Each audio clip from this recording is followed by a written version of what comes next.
I would ask to make some Chinese pepper steak. My kids and my friends, family love it. Let me show you how easy it is to make.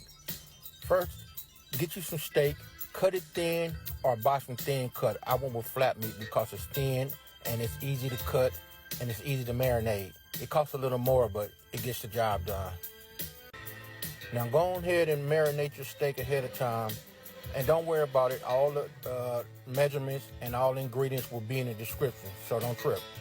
But I went on and marinated my meat and I set it to the side so I can make my slurry.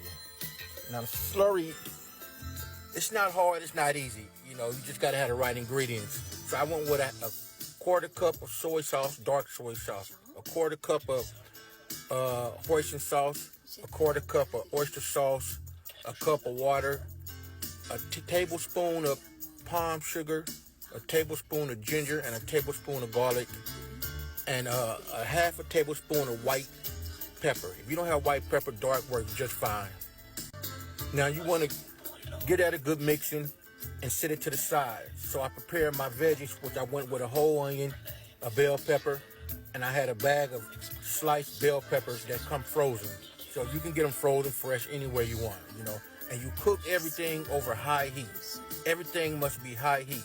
And I added some water chestnuts with it too.